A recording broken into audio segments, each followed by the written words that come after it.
Hello, St. John's. I'd like to share with you an experience I had in my early 20s when I lived in England. I went to the Lake District, and on this particular day, we decided, my companion and I, to climb Helvellyn. Helvellyn is a 900-meter tall mountain, which is a challenge enough for a rambler on a nice day, but on a not nice day, it can actually be quite dangerous. The day that we decided to climb was miserable. The rain was horizontal and beating against our bodies. Visibility was very poor and the wind was raging. Several times on our way up the mountain, we lost our path and we ended up having to scramble through brooks and creeks along the way. By the time we reached the summit, we were cold and tired, worn out, sore. And at the top of Helvellyn, there's this cross-like structure that's made out of stone, a cross like this, so that when we arrived at the top, I was unwilling to go one more step than I had to, and decided to plunk myself in that first pocket of the cross, the one closest to me.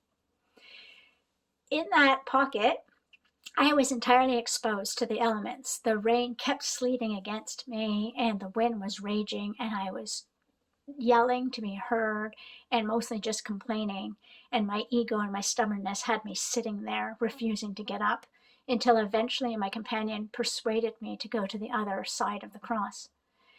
When we got there, we saw that there was a number of hikers there, and they were completely protected from that horizontal wind and rain.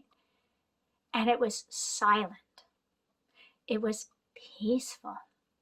And people were eating sandwiches or enjoying Kendall mint cakes, and we were sharing a common experience. We were sharing a common humanity, and it was so restful that the journey down the mountain was really no trouble at all. That experience has become a metaphor for the meditation practice that I try to follow in my life.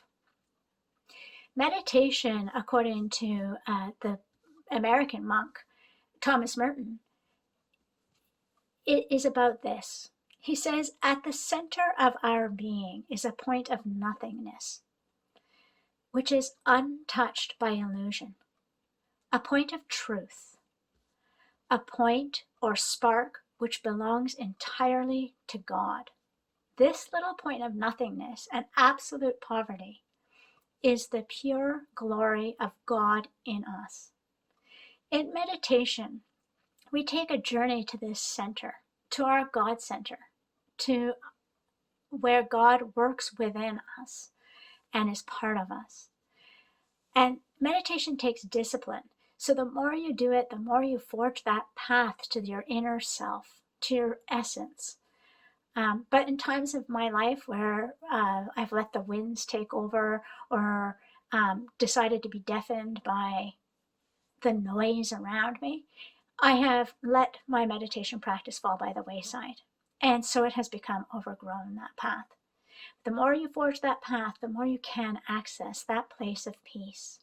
And so during this time of pandemic, where winter is now upon us and the days are growing shorter, I am resolved to really dedicate myself to the meditation practice and to share with you what can be gained if you also want to try and learn more about it and experience it.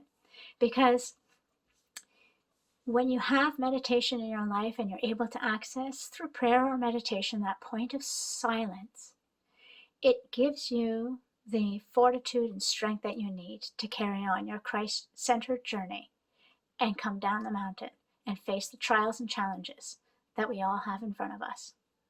Thank you. Well, this coming Sunday is the first Sunday in Advent. Can you believe it? We're already here, just 4 weeks away from Christmas, in the beginning of the Christian year. You know, Advent is so filled with special feelings and special music. And I thought that one of the best ways we could mark the beginning of Advent this year is to turn to the music of Charles Wood with a text by Henry Ramsden Bramley, one of the great barn burners of Anglican choral music. O thou, the central orb of righteous love, come, quickly come.